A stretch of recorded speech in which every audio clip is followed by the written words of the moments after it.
Hi everyone and welcome to episode 6 of the Shenmue Talk series here at the Shenmue Unofficial channel. In this episode I'm going to review my playthrough of Shenmue 3 and share with you my general thoughts about my experience with the game. So let's get started. First of all, I'm going to start talking about the graphics and the overall presentation of the game. For me, Shenmue 3 looks amazing. The graphics may not be state of the art, but they sure make the game look beautiful. The environments are gorgeous, the colors are vibrant, and the landscape sometimes can even be breathtaking.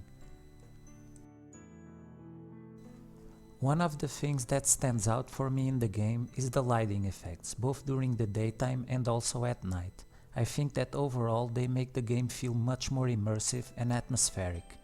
Honestly, the two new locations we get in this game have become my favorite in the series, and I am not just saying this because of the graphics. I think that both locations are very well crafted. Bailu makes you really feel that you are in an old Chinese village in the countryside, and on the other hand, Niao feels like an ancient Chinese town that is still one of those hidden tourist gems that most people haven't even heard about.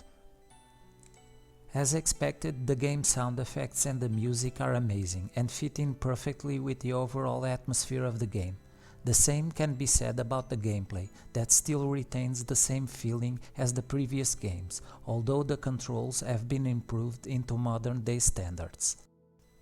One of the things that I liked better in the old games was the combat. I don't know if it is because I've grown accustomed to the Virtua Fighter engine all of these years, but I think that this new combat system lacks the feeling of impact and it is not as responsive as the old ones, especially when you want to connect a special move.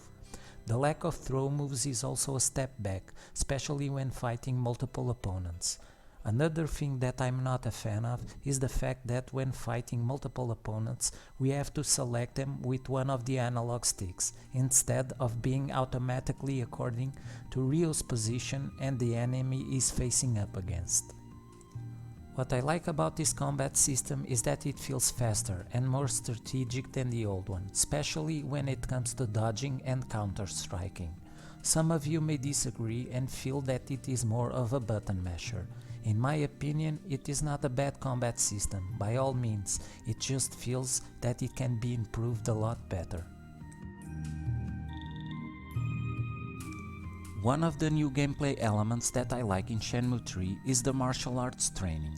In Shenmue 1, we could only train our moves in a parking lot, in an empty warehouse, or at the Azuki Dojo, and by sparring with Fuku-san. For my disappointment, these gameplay elements were not present in Shenmue 2. Fortunately, in Shenmue 3, martial arts training is back, and it is vastly improved when compared with the previous titles.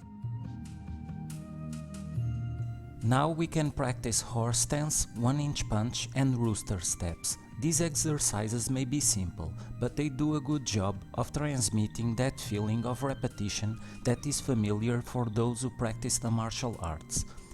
Out of the 3 exercises, the 1-inch punch is the one that I like the most, especially because of that sound when we hit the wooden dummy with a perfect punch. It makes it feel very rewarding. I just think that they could have given another layer to both these gameplay elements to make them just a little bit less simplistic, like Ryo having to maintain his balance in horse stance by also using the analog stick, and adding a power gauge in the 1-inch punch exercise where Ryo would accumulate the power of the punch before striking the wooden dummy. They could also add vibration to the control pad in these exercises in order to give more feedback to the player. Another gameplay element that they added to the game that I really enjoy is the sparring and fighting in the local dojos. The fact that we now can spar at the dojo to improve our skills and master our martial arts moves gives the game more depth. Challenging the monks to a fight and climbing within its ranks also makes it feel rewarding. I just wish that when we defeated all of the monks, we would be given a new skill book or a martial arts uniform, just to make us feel that we have accomplished something special. Overall, These new elements give a great sense of progression and improvement to Ryo's martial arts skills. The only minor complaints that I have about this new system is the fact that your levels don't improve when you do a real fight, and that you can only continue to improve your skills if you acquire a new skill book. But regardless of these minor complaints, I really enjoy this system, and if they can improve upon it just a little bit, I think it can become perfect.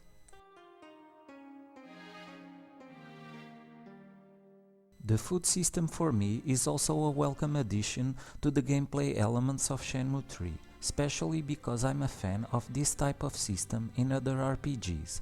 I think it makes the game feel more organic and gives meaning and purpose to the existing shops and stores within the game world. I know that there are some fans that don't like this system too much, but I feel that it is well made, and it isn't as intrusive as it is in other RPGs that contain this type of gameplay element. The only minor complaint I have about it is the fact that Ryo has to eat a lot of food in order to replenish his health, and that when he runs, his health depletes a little bit faster than I think it should. The fact that we also have to eat and replenish our health before combat can also be a little bit bothersome sometimes, but I think they made it this way in order to add more realism into the gameplay and transmit the message that eating food is also an important part in the life of a martial arts practitioner. Overall, I really enjoy the food system that you and this team have implemented in the game. I just think it can also be improved in order to become better well balanced. Herb gathering is also a new gameplay feature and side activity that I really enjoy. Gathering herbs while exploring the world of Shenmue 3 at my own leisure, while listening to its amazing music and the sounds of the surrounding nature is very relaxing, and it enhances even further the zen feeling we have grown accustomed to with the Shenmue series. The fact that we can also sell them to earn money or even exchange them to earn skill books makes it also an added bonus. Fishing is also a new side activity that I love in this game. Being able to fish in so many different spots in the amazingly well-crafted world of Shenmue 3 is also very relaxing and enjoyable. And the fact that you can also earn money and participate in fishing contests to earn cool prizes is also an amazing feature.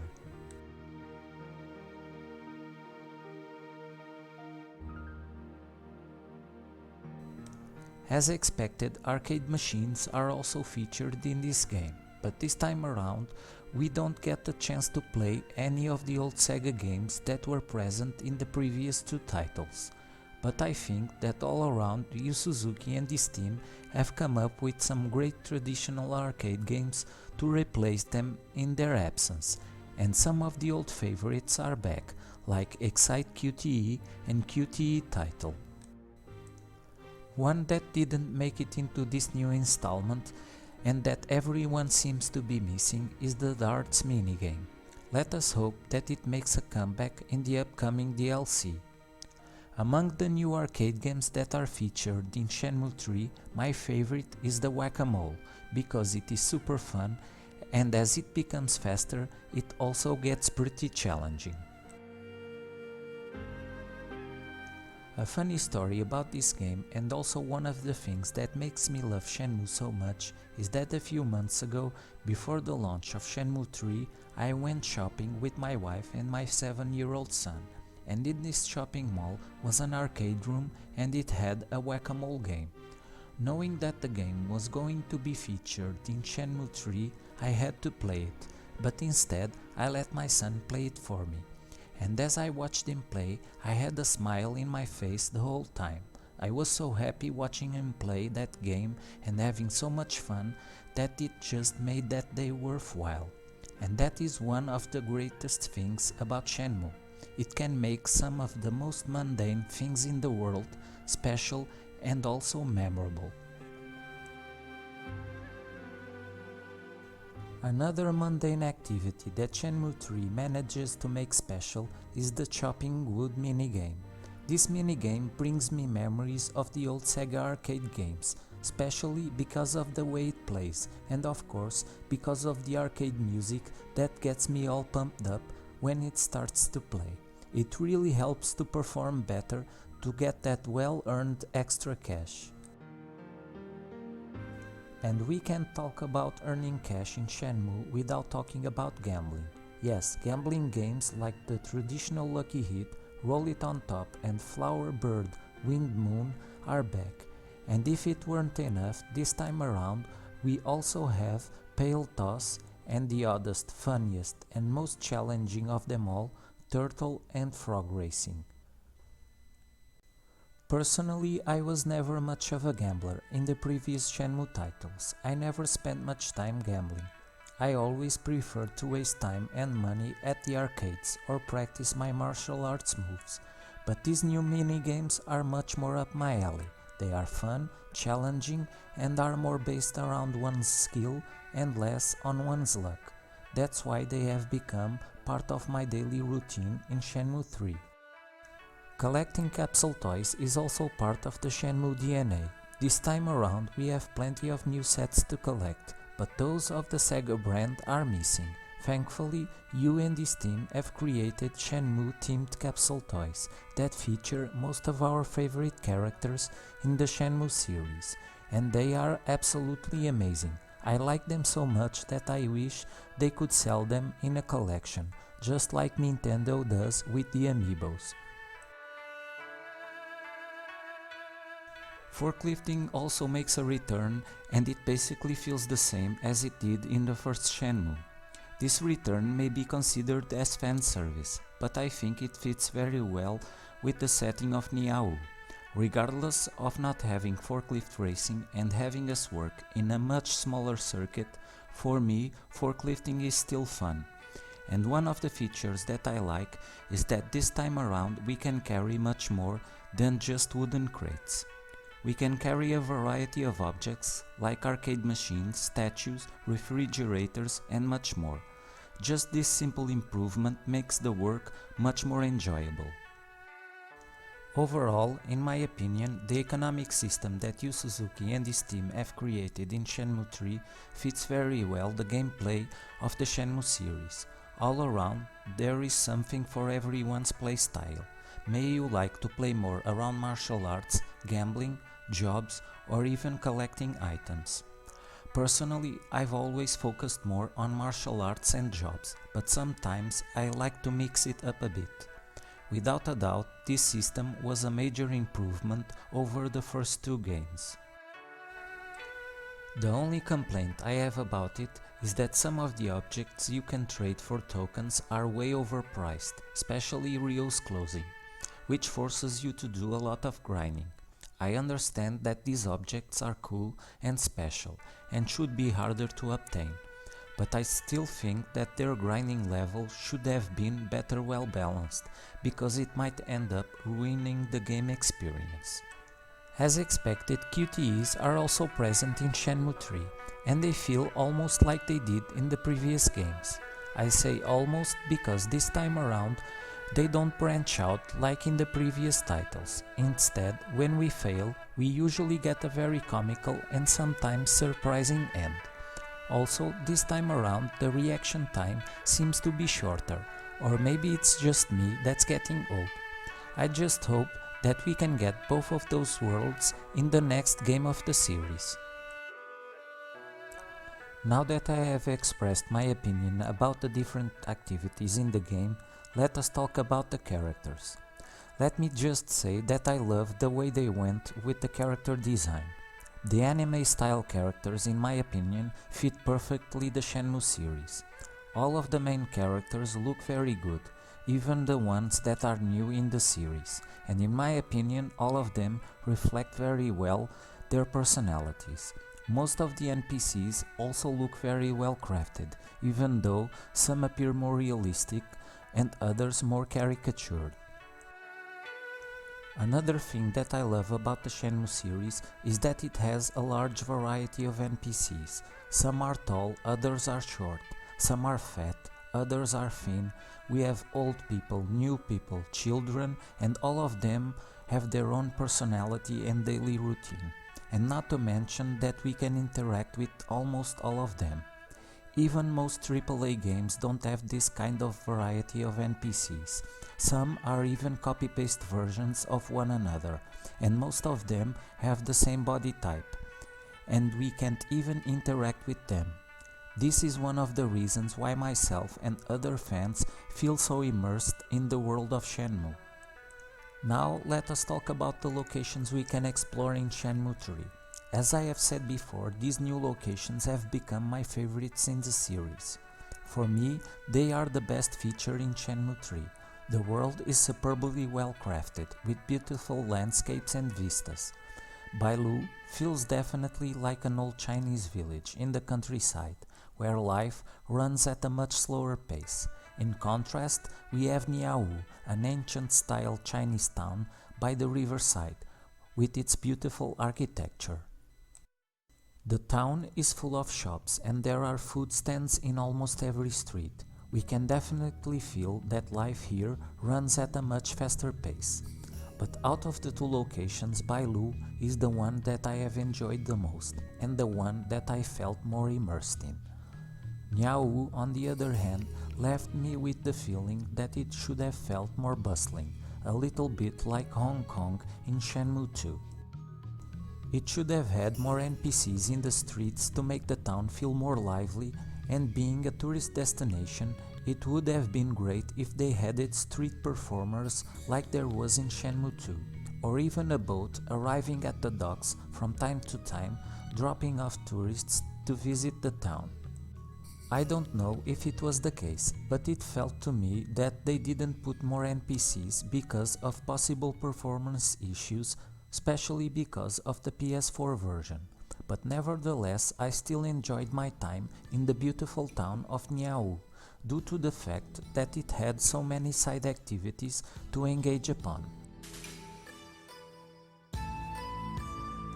As for the story, it was the part that left me more disappointed overall in the game. Like someone said before in another review, the story in Shenmue 3 feels like a bridge between Shenmue 2 and Shenmue 4. It doesn't push the story forward in any way, and that made me feel a little bit disappointed, especially after waiting almost 20 years for it to carry on. Also, some of the characters in the story fell short, especially the Temple Maiden and the fat and funny martial arts teacher in Niaowu. They are great characters, but the lack of more story-driven interactions with them made them less memorable as the characters in the previous titles. Story-wise, I think they should have at least given us more information on Iwao's journey, or just a little bit more on the story about the mirrors. The good thing is that it seems to be building up an even greater story for Shenmue 4. At least that is what I'm hoping for in the next chapter of the series. One thing that didn't have a direct impact on the story, but that I absolutely loved, was the conversations that Ryo had with Shenmue at the end of the day at her house in Bailu village. It's one of those moments where the magic of Shenmue really shines. It reminded me of Shenmue's journey with Ryo and also the conversations that they had at her house just before the ending of Shenmue 2. To this day, I consider that part one of the best game level designs of all times in my life as a gamer, and this part in Shenmue 3 is no exception. It is one of the moments in this game that I will always remember. I just wished it had carried out throughout the rest of the game, especially in Niaowu, where Shenmue's participation in the story and in Ryo's daily routine starts to become less noticeable, with the exception of the conversations they have at the balcony of Hotel Niaowu. Nevertheless, those are still the moments that remind me why I love the Shenmue series so much. As a Shenmue fan, Shenmue 3 delivered beyond what I was expecting in almost every aspect, and for me just fell short on the story side, but just to have the pleasure of reviving my favorite video game series makes it a 10 out of 10. So thank you from the bottom of my heart to all the Shenmue fans out there and everyone that made Shenmue 3 possible. We couldn't have done it without each other, so thank you once more. And with that being said, we have arrived at the end of another Shenmue Talk episode. I hope you have enjoyed my personal thoughts and my review of Shenmue 3, and as always, see you next time.